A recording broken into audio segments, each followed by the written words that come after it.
Steady rain continues across the state, but we are still looking at good traction on the roads.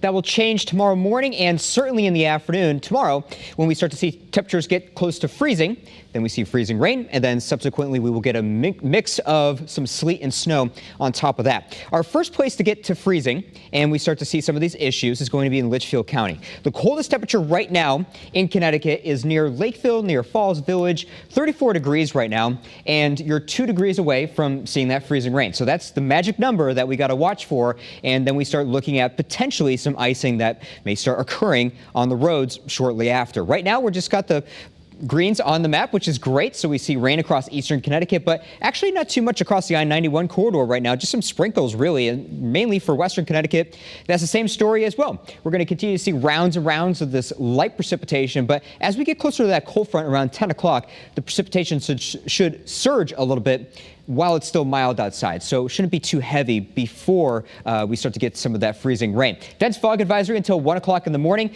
quarter-mile visibility or less across the northeast corner, but all of us have that fog. So people driving around tonight definitely want to take it easy, take it slow, because you're going to run into some limited visibility, quarter mile in some parts, but right now we have half mile in Hartford, Meriden, and in Willimantic along the shoreline. It was pretty bad earlier, but that's starting to get better as we've seen a persistent southerly flow here. But the winds turn out of the north for tomorrow, delivering us that cold air. 7 o'clock, we look at those slippery conditions for Litchfield County. You're kind of in your own little bubble because it'll be, the upper elevation is going to cool you down a little faster. But then we're going to look closer to 10 a.m. for areas across northern Connecticut, across Hartford, Tallinn, and Windham County, get down to that magic number, 32 degrees. Freezing rain starts to occur, and then we'll be looking at worse conditions in the afternoon. So instead of just a few hours of this, we have to deal with this for almost 7 hours of freezing rain, sleet, and when it's all said and done, we could be looking at a quarter inch of icing across a good chunk of Connecticut. And then along the shoreline, you guys are not going to bypass this. So it gets down below freezing across the entire state, 5 p.m. I think the evening commute is going to be worse off than the morning commute for tomorrow.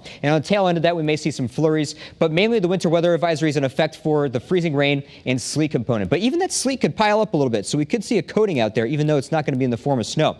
Visibility, again, is on the low side across the state. Here's a look at satellite radar over the past 6 hours. You can see how we got that pink is expanding a little bit, but you don't see that blue going any farther south. We're seeing that cold air slipping underneath the rain, giving us that dynamic, that profile for the freezing rain, but it's not going to be suitable to give us snow for tomorrow. Temperatures are freezing in New York, 28 degrees in Albany, still 41 degrees in Hartford. Here's a look at our potential icing, over a quarter inch in a lot of places, but the good news is it's spread over a long period of time, so it's unlikely that we'll see any power outages from the icing for tomorrow. And as you can see, snow is going to be on the low side, if any, through this event. And if it couldn't get any worse, it's going to be breezy tomorrow. Not feeling great outside. So if you can, just stay inside. But of course, for folks that have to go outside for work and all that jazz, you know, definitely want to bundle up, be waterproof, be windproof for tomorrow. It's in the 40s right now, 48 degrees in Chester. We may see a couple places pop up to 50 degrees. Litchfield getting close to an inch of rain so far through this event. In New Haven, 46 to go with those calm winds. Our low temperatures for tonight drifting into the 30s. And then for tomorrow morning, we will hit freezing. In the afternoon for tomorrow, we're going to be in the 20s, and then we drop even further Saturday morning, 12 degrees. That's it. We could still see some slippery conditions for Saturday morning, and then the sun comes out. That melts the roads. We're in better shape for Saturday afternoon, and still freezing on Sunday. It's going to be a cold week ahead, but it doesn't look like we have too much to worry about after we get through our mess on Friday.